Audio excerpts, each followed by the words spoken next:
ফেনী 250 শয্যা জেনারেল হাসপাতালে ডায়ালাইসিসের অনুমতি লাভের আশায় রোগী ও স্বজনদের ভিড় প্রতিদিনের। সেখানে সুযোগ পাওয়া মানেই বেঁচে থাকার আশা জেগে ওঠা, কিন্তু রোগীদের কাছে সেই সুযোগ যেন সোনার হরিণ। 2020 সালে চালু হওয়া 10 শয্যার হেমোডায়ালাইসিস ইউনিটে প্রতিদিন 3 শিফটে 30 জন রোগীকে সেবা দেওয়ার কথা, কিন্তু যান্ত্রিক ত্রুটি ও জনবল সংকটে প্রতি শিফটে ডায়ালাইসিস হচ্ছে মাত্র 7 জন করে, মোট 21 জনের। অথচ ডায়ালাইসিসের সিরিয়াল অনেক লম্বা।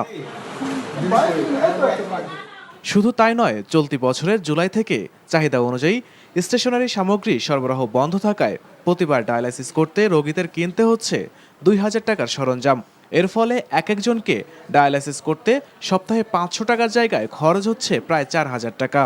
ব্লাড সেট, ব্লাড আপনার হেপারিং, তারপরে যে স্যালাইন, সবগুলো আমরা নিজেরা এখন বহন করতেছি। সরকারে আঙ্গুরে ফিরিয়ে দিতে এখন তো দেন, এখন আমরা সবাই কিনি, ব্যবহার করার লাগে। 6 মাস পরে 22,000 টাকা এখানে জমা দিতে হয়, ওইটা আমরা যে দিতে আমাদের হিমজিম খাইতেছি আমরা। হাসপাতালের তথ্য বলছে, ফেনী জেনারেল হাসপাতালে দিনে 66 জনের ডায়ালাইসিসের সুযোগ থাকলেও আবেদন জমা পড়েছে 5 শতাধিক। নতুন রোগীর সিরিয়াল মিলতে হলেও অন্যজনের মৃত্যু অথবা অন্যত্র স্থানান্তর ছাড়া সুযোগ নেই বলছে হাসপাতাল কর্তৃপক্ষ।